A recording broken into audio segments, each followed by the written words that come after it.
Hi everyone, I'm James. I'm the Customer Success Manager at ResourceBase, and in this video we're going to look at some of the new features in 9.4.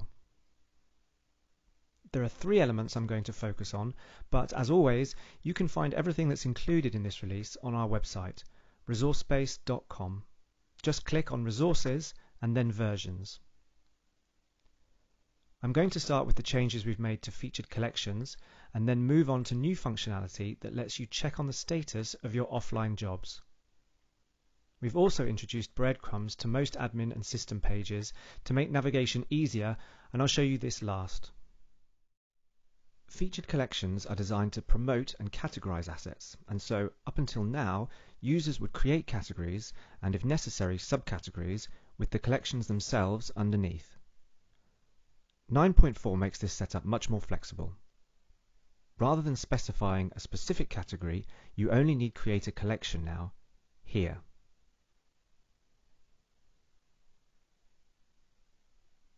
At this point, the tile that I've just created, here, could either be a category or a collection.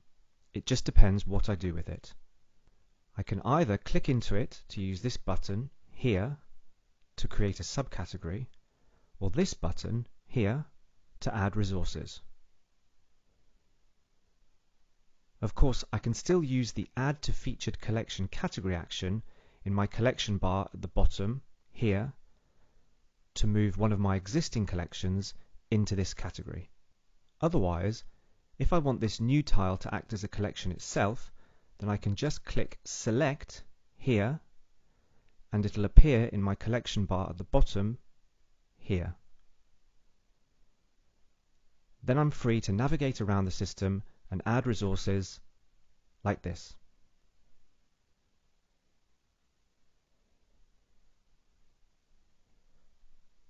Something else we've changed that I think is going to be very popular is the ability to choose your cover images for both categories and collections. To do this, you just need to click on Edit here, and in the background image drop-down here, you can either have the system select the most popular single image, the most popular 6 images, or, most useful, you can manually type in the resource ID of the image you'd like as the cover here.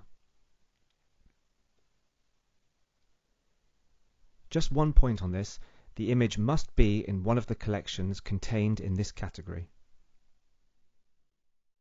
Offline jobs are designed so that tasks like recreating previews or downloading especially large collections that would normally take time can be run asynchronously, so you can carry on doing other things. You can find more information about setting this up on our knowledge base, but once you're up and running, you'll now have the option to view your jobs via User Preferences and My Jobs here.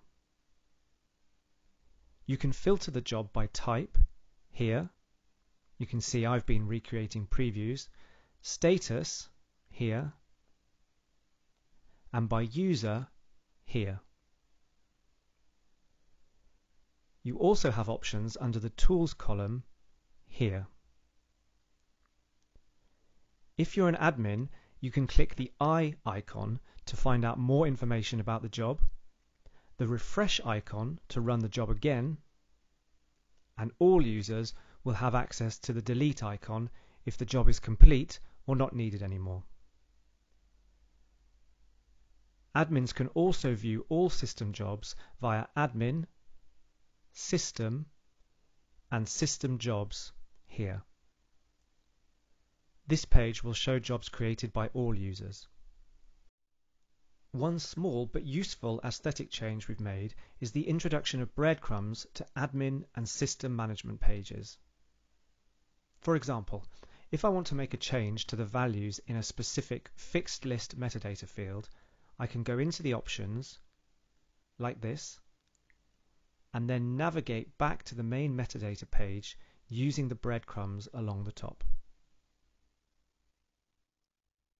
One other aesthetic change we haven't shown you yet is the more prominent icons in the Admin and User Preferences menus here. The terminology is the same, just larger icons to make navigation easier. That's all I'm going to cover in this video, But don't forget you can get more details about everything included in this release by visiting our website resourcebase.com and clicking on Resources and Versions. If you have any questions or need any help, just let us know. Thanks for watching.